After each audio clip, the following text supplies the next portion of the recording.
Chào các bạn đã quay lại với kênh Cô Ba Bình Dương. Hôm nay mình cùng nhau làm món kho quẹt hấp dẫn này nha. Món ngon dân dã, rất dễ ghiền của người miền Nam. Cách làm và nguyên liệu đơn giản, thời gian thực hiện nhanh. Nồi kho quẹt hương vị đồng quê mộc mạc là ý tưởng để thay đổi khẩu vị cho bữa cơm gia đình. Ăn với cơm trắng, cơm cháy hoặc dùng chấm với các loại rau củ luộc đều rất ngon. Nào chúng ta cùng thực hiện ngay nhé.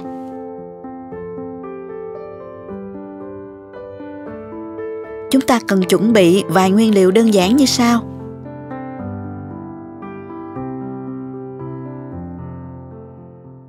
Đầu tiên mình sẽ chuẩn bị các nguyên liệu trước khi kho. Mình sử dụng phần thịt ba rọi, có mỡ nhiều một chút nha. Bạn nào thích ăn tóp mỡ giòn á, thì mình sử dụng mỡ gái nha.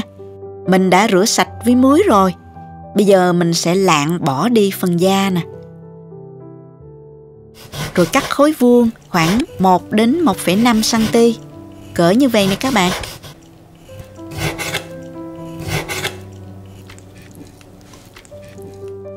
Lột hành tím và tỏi.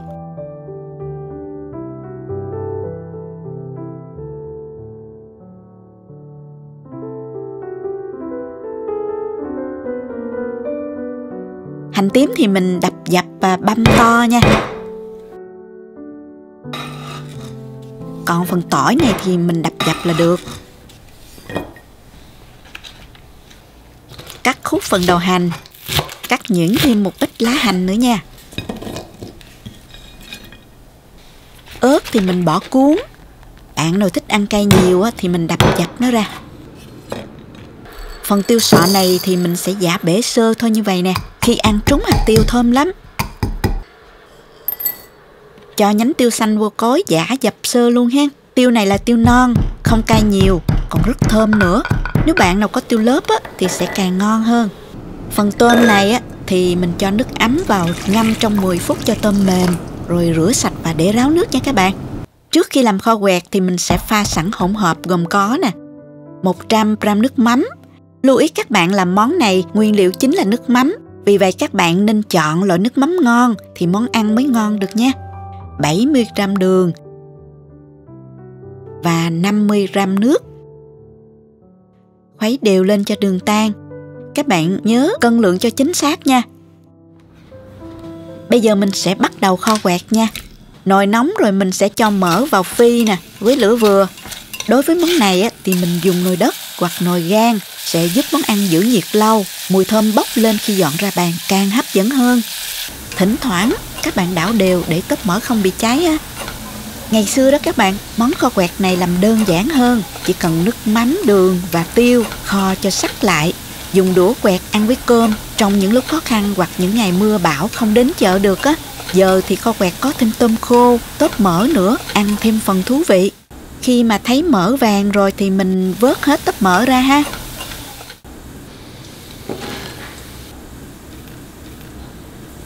Lượng mỡ nhiều thì mình sẽ múc bớt ra, chừa lại trong nồi khoảng 4 muỗng canh là được. Tiếp tục cho hành tím nè, rồi đến tỏi vào. Phi lên, khi thấy hành nó săn lại và bốc mùi thơm là được ha. Tiếp theo cho tôm khô và tiêu xanh vào luôn. Đảo đều cho tôm săn là được. Lưu ý không để tôm lâu quá đó, nó sẽ bị cứng đó nha. Nhanh tay cho hết hỗn hợp pha sẵn lúc nãy gồm có nước mắm, đường và nước vào nồi nè. Trộn đều. Khi hỗn hợp sôi lên, các bạn nhớ hớt sơ bọt ha. Và giảm lửa nhỏ cho nó sôi riu riu. Tiếp theo cho tóp mỡ vào luôn.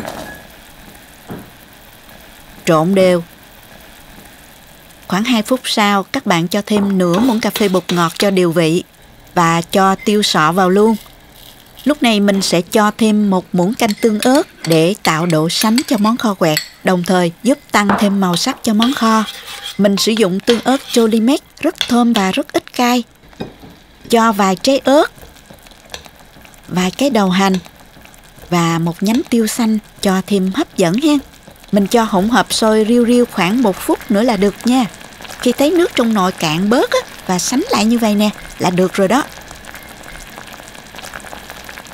Mình tắt bếp và rắc thêm hành lá và một ít tiêu nữa cho nó dậy mùi thơm ha. Thơm ơi là thơm luôn. Lưu ý bạn nào thích ăn sánh hơn á, thì mình cho sôi riu riu thêm một chút nữa.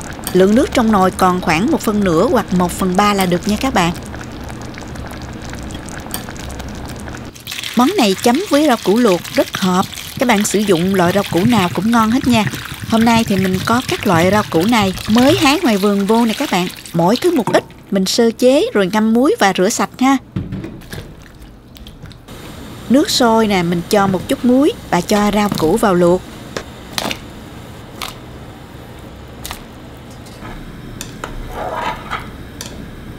Lần lượt vớt ra những rau củ nào chín trước ha.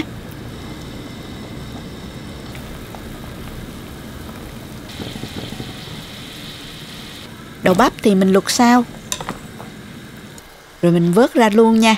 Như vậy mình đã chuẩn bị xong mọi thứ rồi đó. Nồi kho quẹt được dọn cùng với rau củ luộc xanh non, nhìn hấp dẫn chứ nè.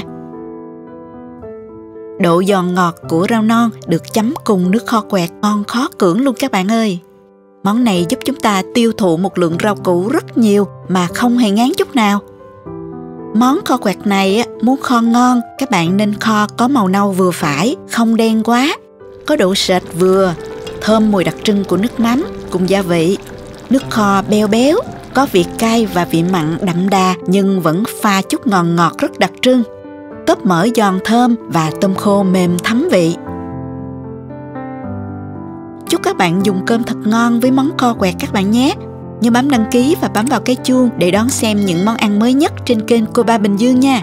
Cảm ơn các bạn đã ủng hộ kênh. Chào tạm biệt và hẹn gặp lại trong video kỳ tới.